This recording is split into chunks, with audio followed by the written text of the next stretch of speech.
Hello viewers, আসসালামু আলাইকুম। আজকের পর্বে আপনাদের জন্য আমার রেসিপিতে থাকছে একদম পারফেক্ট একটা মিহিদানা লাড্ডু। আর এই ঝামেলাবিহীন মিহি তৈরি করা ছাড়াই কিন্তু এই মিহিদানা লাড্ডুটা আপনি অনায়াসে বানিয়ে নিতে পারবেন। আজকে আমার দেওয়া টিপস অ্যান্ড ট্রিক্স ফলো করে সমস্ত ইনগ্রিডিয়েন্টস সেম টু সেম ব্যবহার করে আপনি কিন্তু এই পারফেক্টলি এই বেসনের লাড্ডুটি বানিয়ে নিতে পারবেন একদম হুবহু দোকানের বা হোটেলের যে মিষ্টির স্বাদে। তো যাই হোক, এই লাড্ডুটি তৈরি করার জন্য আমি এখানে নিয়েছি 250 গ্রাম বেসন। তারপরে এখানে সামান্য একটু লবণ দিয়ে এটা খুব ভালোভাবে মাখিয়ে নিলাম যেন কোথাও একটি লবণের পরিমাণ বেশি বা কম না থাকে। এরপর এখানে 1 কাপ পানি দিয়ে একটা বেসনের গোলা তৈরি করে নিব। তারপর আমি এগুলো সামান্য একটু তেল চুলায় বসিয়ে দিয়ে তারপর এগুলো আমি রোস্ট করে নেব।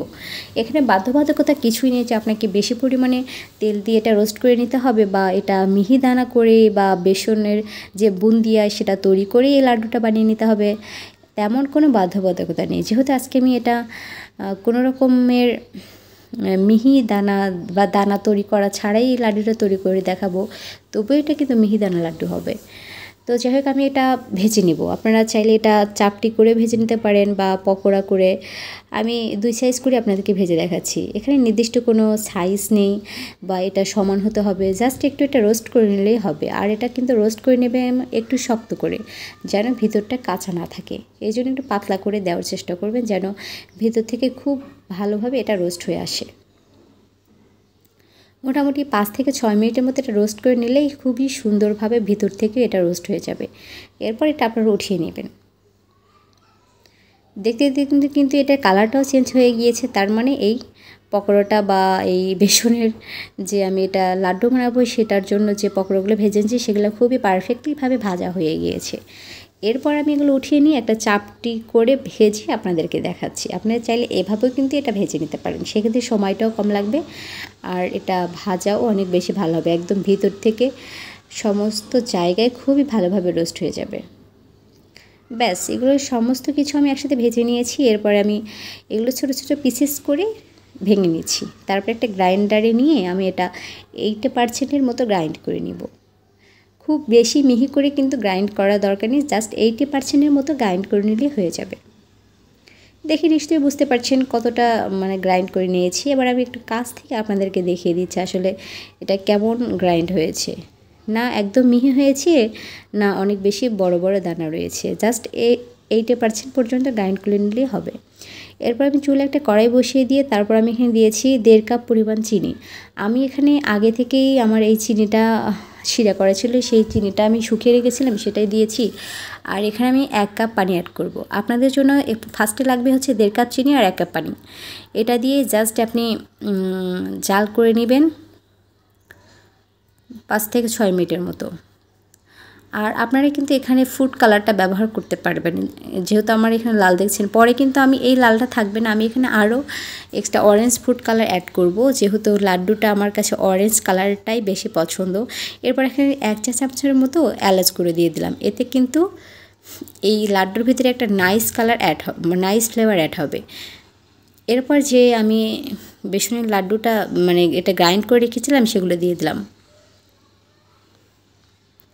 এবার চুলার আঁচটা হাইয়ে দিয়ে আমি এটা নেড়ে চেড়ে খুব ভালোভাবে মিশিয়ে নিব। এই পর্যায়ে কিন্তু চুলার আঁচটা লোতে বা মিডিয়ামে রাখা যাবে না, হাইয়ে রেখে কিন্তু এটা শুকিয়ে নিতে হবে এই চিনির শিরাটা। এরপর আমি এখানে দিয়ে দিলাম 1 চা চামচের মতো অরেঞ্জ ফুড কালার। আপনারা চাইলে এখানে যে কোনো ফুড কালার অ্যাড করতে পারবেন।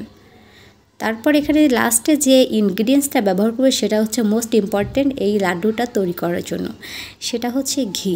আমি এখানে একদম গাওয়া ঘিটা ব্যবহার করছি।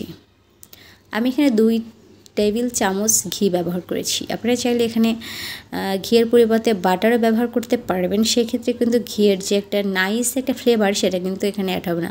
সো চেষ্টা করবেন ঘিটাই অ্যাড করার জন্য। এরপর এটা নেড়েচেড়ে মিশিয়ে নিয়ে আমি ঢাকনা দিয়ে ঢেকে 5 মিনিটের জন্য এটা রেখে দেবো যেন এটা কিছুটা ঠান্ডা হয়ে যায়। এই পর্যায়ে কিন্তু এটা অনেক বেশি গরম রয়েছে, এই জন্য এটা ঢাকনা দিয়ে ঢেকে এ পর্যন্ত কিন্তু চুলার আঁচটা একদমই বন্ধ করে দিয়েছি। এখন আমি এটা ঢাকনা দিয়ে ঢেকে রেখে দিব 5 মিনিটের জন্য।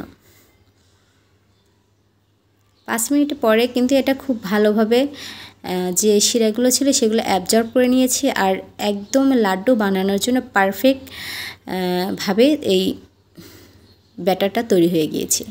এখন জাস্ট সিম্পল এটা হাতের তালুতে নিয়ে একটু গোল গোল বল শেপ দিয়ে নিলেই কিন্তু লাড্ডুটা তৈরি হয়ে যাবে। এখানে বলার কিছুই নেই, আপনারা জাস্ট দেখেই বুঝতে পারবেন। আর লাড্ডু মানে হচ্ছে গোল একটা শেপে তৈরি করে নেওয়া বা বলের মতো তৈরি করে নিলে হবে। সেক্ষেত্রে একটা বিষয় খেয়াল রাখবেন, আপনারা চাইলে বড় বা ছোট করে কিন্তু করে নিতে পারবেন। সেটা আসলে আপনাদের পছন্দের উপরে কে কতটুকু খেতে পারবে, বা যদি বাসায় বাচ্চা থাকে সেক্ষেত্রে একটু ছোট করে বানাবেন, কারণ বাচ্চারা বড় বড় লাড্ডু কিন্তু খেতে পারবে না। বাট এটা এতটাই বেশি টেস্টি হয়েছিল যে বাচ্চারা বড় লাড্ডু কেন 2 থেকে 3টা লাড্ডু এটা অনায়াসে খেয়ে নিতে পারবে। তো কেমন লেগেছে আজকে আমার এই লাড্ডুর রেসিপিটিতে অবশ্যই কমেন্টস করে জানাবেন।